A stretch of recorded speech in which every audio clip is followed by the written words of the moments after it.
Hello बच्चों। तो इरोडो का नया क्वेश्चन नंबर 1.95 और देखते हैं इस क्वेश्चन में ऐसा क्या खास है। बढ़िया क्वेश्चन है, मजेदार क्वेश्चन है, लेकिन कोई खास नई थ्योरी पढ़ाने की जरूरत नहीं है। क्वेश्चन क्या है वो एक बार देख लेते हैं। बहुत ही मजेदार, मतलब मुझे तो बहुत पसंद इसलिए है क्योंकि इसमें ना लोग ज्यादा दिमाग लगा देते हैं और इस कारण से ये टफ क्वेश्चन हो जाता है। क्या है क्वेश्चन? क्वेश्चन देख लेते हैं एक बार। Find the magnitude and direction of the force acting on a particle of mass m during its motion in the plane xy according to the law फलाना ढिकाना where a and b omega are constant. ठीक है, अब हमसे बोला गया है बस फोर्स बता दीजिए कितना लग रहा है। अब क्या है इसमें, लोग कहते हैं यार इलिप्टिकल पाथ है। अब इलिप्टिकल पाथ में इलिप्टिकल पाथ कब हो सकता है, कैसे फोर्स निकालें, जबकि इतना सिंपल है। अगर आप न्यूटन सेकंड लॉ सोचें तो पता है बिल्कुल काइनामेटिक्स की सिंपल प्रॉब्लम है ये।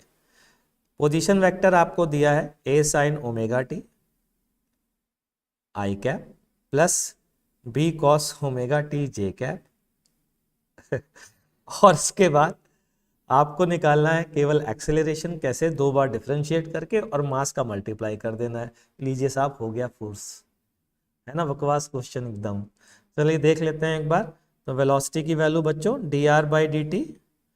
बकवास भी नहीं बोलूंगा, मतलब प्रेजेंटेशन बहुत अच्छा रहता है रोडो के क्वेश्चंस का। A omega cos omega t plus plus नहीं आएगा भाई, माइनस आएगा यहाँ पर, minus B omega sine omega t j cap. ठीक है, अच्छा जी, ये वेलोसिटी हो गई। चलिए एक्सेलरेशन निकालते हैं। एक्सेलरेशन बच्चा पार्टी क्या होता है? वेलोसिटी का एक बार और डेरिवेटिव, है ना।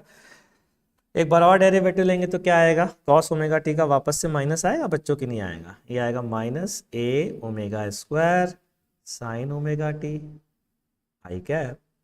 चलिए आगे बढ़िए, बताइए क्या आया? Minus B omega square cos omega t. लेकिन मेरा मानना यह है कि रोडो जो क्वेश्चन देता है, क्वेश्चन के सोल्यूशन में कोई खास बात नहीं होती है, लेकिन इसके इंटरप्रिटेशन में कुछ ना कुछ खास बात जरूर होती है। और वो क्या खास बात है जरा ध्यान से सुनिएगा, बहुत ही इंटरेस्टिंग सी खास बात है। देखिए जरा सभी लोग, A equals to omega square minus omega square को कॉमन ले रहा हूँ और देखिए क्या आ रहा है? A sine omega t i cap, ठीक, plus B cos omega t j cap. ये आ रहा है एक्सप्लेनेशन। चेक कर लीजिए, देख लीजिए। ए साइन ओमेगा टी आराम से तसल्ली से चेक कर लीजिए, ये आ रहा है कि नहीं आ रहा? तो ये आया A equals to minus omega square r, यानी कि वेक्टर आर का अपोजिट डायरेक्शन होगा और मैग्नीट्यूड में वेक्टर आर का ओमेगा स्क्वायर टाइम्स होगा। बस इतना सा क्वेश्चन है ये, है ना मजेदार क्वेश्चन। बढ़िया सा सिंपल सा है, लेकिन रिजल्ट कितना बढ़िया आ रहा है। ठीक है बच्चों, मैं इस सीरीज में ऑलरेडी काइनेमेटिक्स बता चुका हूँ, न्यूटन्स लॉस ऑफ मोशन बता चुका हूँ बच्चों, है ना। वर्क पावर एनर्जी अब बताऊंगा। अभी सर्कुलर मोशन भी हो चुका है। तो मैं चाहता हूँ कि कोई भी इस वीडियो को जो देख रहा है वो इन सब चीज़ों की हम लोगों ने प्लेलिस्ट बना दी है, तो आप उस प्लेलिस्ट पर जा कर के इरोडो के सॉल्यूशंस को देख सकते हैं। ठीक है बच्चों, और आगे भी ये सारी प्लेलिस्ट के फॉर्म में ही पूरी ऑर्गेनाइज्ड वे में प्लेलिस्ट आपको मिलेगी। कोई आपकी और डिमांड आती है तो कमेंट सेक्शन में ज़रूर लिखें। बच्चों थोड़ी तबीयत खराब होने के कारण वीडियो का गैप हो रहा है, जैसे ही दुरुस्त हो जाऊंगा ये गैप होना बंद हो जाएगा। तो 1.96 ऑफ क्वेश्चन है। Body of mass m is thrown at an angle to the horizontal with the initial velocity v naught. Assuming the air track to be negligible, find the momentum increment delta p that the body acquires over the first t seconds of motion. तो ये काफ़ी आसान question है, क्योंकि हमें पता है momentum का इंक्रीमेंट, इम्पल्स मोमेंटम थ्योरम से अगर हम जाते हैं बच्चों, तो मोमेंटम का इंक्रीमेंट किसके बराबर होता है?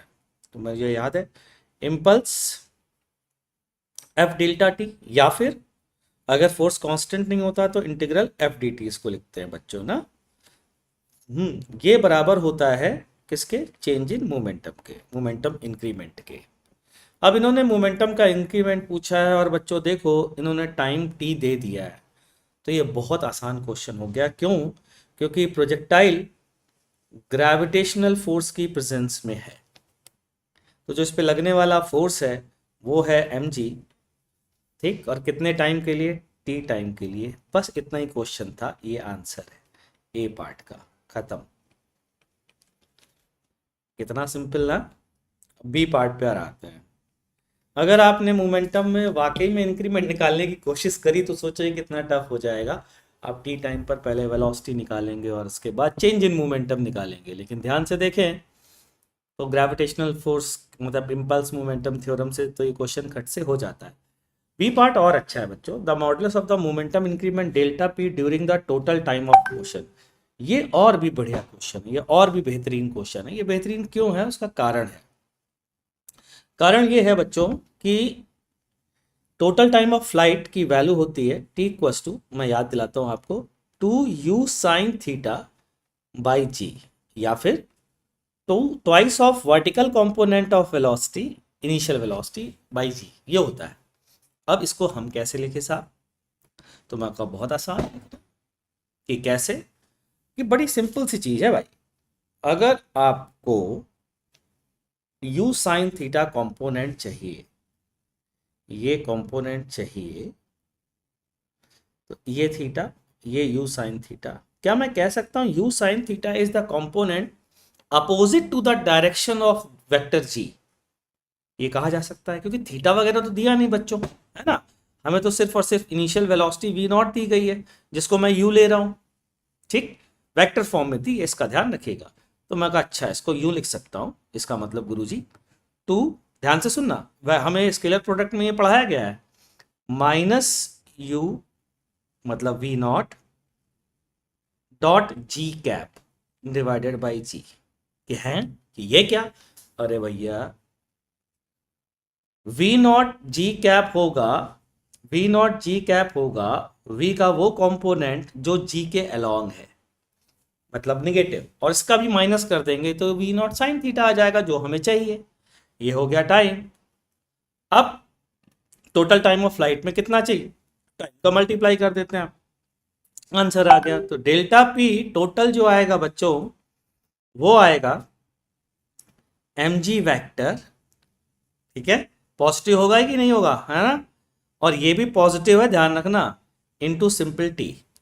तो अगर इसका मैग्नीट्यूड देखें तो हम कह सकते हैं mg इंटू टी। तो आंसर कितना आया बच्चों? mg into two minus v not dot g cap divided by ji.